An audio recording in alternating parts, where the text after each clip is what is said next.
இது நம்ம கும்பகோணத்தில் 3வது விலாக். ஏற்கனவே இதை பற்றி 2 வீடியோ போட்டிருக்கோம். பார்க்காதவங்க போய் பார்த்துட்டு வந்துருங்க. போன வீடியோவில் இந்த பிள்ளையார்பட்டிக்கு ஸ்கெட்ச் எடுக்கிறத பார்த்துருப்போம். இந்த வீடியோவில் ஆல்மோஸ்ட் ஒர்க் ஃபுல்லாகவே கம்ப்ளீட் ஆயிடுச்சு. இன்னைக்கு இந்த பேனலை ஃபுல்லாக கம்ப்ளீட் பண்ணிட்டு அடுத்தடுத்த பேனல் தனித்தனியாக பண்ணணும்னு பிளான் போட்டு வச்சிருக்கோம். இன்னைக்கு மதியான சாப்பாடு எதிர்த்தாப்புல ஒரு கோயில் இருக்குன்னு சொல்லியிருந்தால அந்த கோயிலில் ஏதோ காது குத்து விழாமா, அங்கே தான் மதியானம் சாப்பாடு சாப்பிட கூப்பிட்டுருந்தாங்க.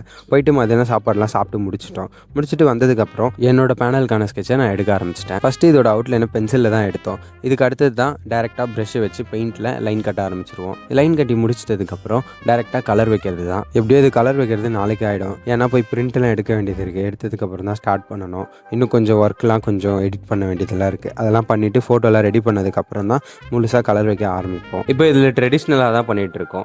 கோவிலில் இருக்க சாமியும் சேர்த்து தான் பண்ணிகிட்டு இருக்கோம். ஐம்பூதங்கள் இருக்குல்ல, நிலம், நீர், காற்று, ஆகாயம், அந்த ரிலேட்டடாக தான் இப்போ நாங்கள் பண்ணிட்டு, அது ரிலேட்டடாக இருக்கிற சிவன் கோயிலும் அது உள்ள இருக்க சாமியும் சேர்த்து பண்ணிட்டு இருக்கோம். இந்த பஞ்சபூதத்தில் ஒன்றா இருக்க நீர் ரிலேட்டடாக இருக்க சிவன் கோயிலை தான் இப்போ நான் எடுத்து பண்ணிட்டு இருக்கேன். ஜம்புகேஸ்வரர் திருவனைக்காடு அப்படின்ற கோயில் தான் அது. அந்த கோயில் தான் இப்போ நான் ஸ்கெட்ச் எடுத்துட்டு இருக்கேன். இதுக்கு அடுத்து கண்டினியூவா நான் பண்ற பேனல் வீடியோ எடுத்து ஸ்டார்ட் டு எண்ட் வீடியோ எடுத்து போடலாம் அப்படின்னு இருக்கேன். உங்க சப்போர்ட்டை மட்டும் கொடுத்துருங்க. இப்போ நான் வரையிறது அந்த ஐம்பூதங்கள்ல ஒன்னா இருக்கிற நீர் அப்படின்றதோட ரிலேட் ஆகக்கூடிய ஒரு தலம் தான் இது. இது வந்து சிவனும் அகிலாண்டேஸ்வரி அப்படின்ற அம்மனும் சேர்ந்த மாதிரி இருக்கு. இந்த சாமியை தான் இப்போ நான் பண்ணிட்டு இருக்கேன். இந்த சாமி இப்போ ஸ்கெட்ச் எடுத்து முடிச்சுட்டு இதுக்கு அடுத்து இதுல கலர் தான் வைக்கணும். இன்னைக்கு முடிஞ்ச வரைக்கும் ஸ்கெட்ச் எடுத்து வச்சிருவோம். அதுக்கு அடுத்ததுக்கு அப்புறம் நாளைக்கு கூட நாங்கள் கலர் வைக்க ஆரம்பிச்சிருவோம். இந்த மாதிரி ஆர்ட் வீடியோஸ்க்கு என் சேனலை சப்ஸ்கிரைப் பண்ணி வச்சுக்கோங்க. நீங்க கொடுக்குற சப்போர்ட் தான் ஒரு மோட்டிவேஷன் மாதிரி எனக்கு இருக்கும். அடுத்தடுத்த வீடியோஸ் போடவும் எனக்கு ரொம்ப ஹெல்ப்ஃபுல்லாக இருக்கும். இந்த ஒர்க்கு உங்களுக்கு பிடிச்சிருக்குன்னா லைக்கும் பண்ணிடுங்க. என் வீடியோ நல்லா இருக்குன்னா ஒரு கமெண்ட்டும் பண்ணிடுங்க. இந்த மாதிரி அடுத்தடுத்து இன்னும் நிறைய பேனல் இருக்கு.